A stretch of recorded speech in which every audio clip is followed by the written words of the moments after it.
तैयारी स्टार्ट। महोदय, मैं दिल्ली के संबंध में भी कुछ कहना चाहता हूँ। स्टॉप।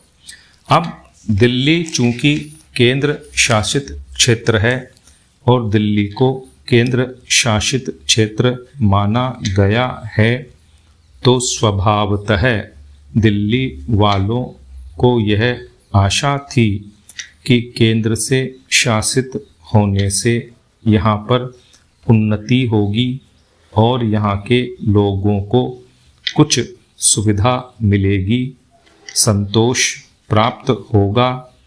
किंतु मैं यह देख रहा हूँ और लोगों में भी यह भावना बढ़ती जा रही है कि जब से यह केंद्र शासित क्षेत्र हुआ है, तब से शासन में निरंकुशता आने लगी है और लोगों की ओर ध्यान कम दिया जाने लगा है। स्टॉप।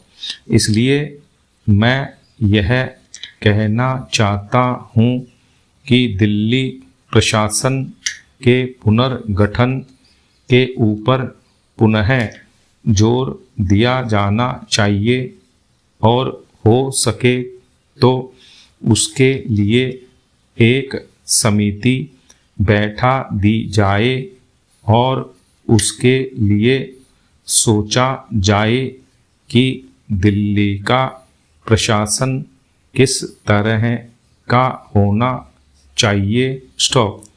मैं चाहता हूँ दिल्ली के प्रशासन के संबंध में आप विचार करें। स्टॉपेरा। भ्रष्टाचार के संबंध में यहाँ बहुत कुछ कहा गया है। स्टॉप।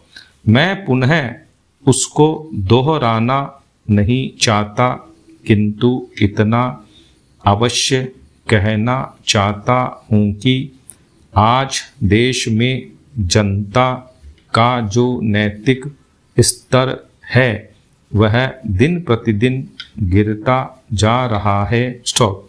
सरकार को यह सोचना चाहिए कि उनका वह नैतिक स्तर किस प्रकार उठाया जाए और किस तरह से लोगों की भावनाएं बदली जाएं, किस तरह से लोगों में अनुशासन रह सके। स्टॉप। इसके लिए सोचना अत्यंत आवश्यक है। स्टॉप। हम जब भ्रष्टाचार की बात कहते हैं तब यह तो सभी मानते हैं कि भ्रष्टाचार है और इसमें कोई दो राय नहीं है कि भ्रष्टाचार मौजूद है। स्टॉप। छोटे से अधिकारी से लेकर बड़े अधिकारी तक यह फैला हुआ है। स्टॉप। भ्रष्टाचार केवल प्रशासन में है ऐसी बात नहीं है, वरन यह लोगों में भी फैला हुआ है। स्टॉप।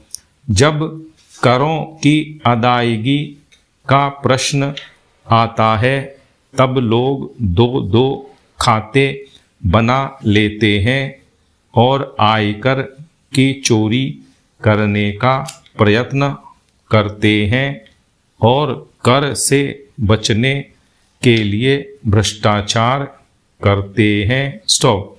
जैसे बगैर दोनों हाथ के ताली नहीं बज सकती, ठीक वही बात भ्रष्टाचार के संबंध में लागू होती है। स्टॉप। भ्रष्टाचार के निवारण के लिए जितना अधिकारियों का कर्तव्य है उतना ही कर्तव्य जनता का है। स्टॉप।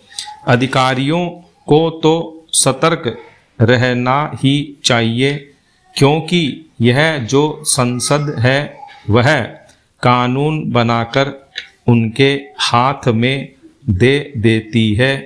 उसका कार्यान्वयन करने के लिए जनता और नौकरशाही को सहयोग से कार्य करना चाहिए। स्टॉप।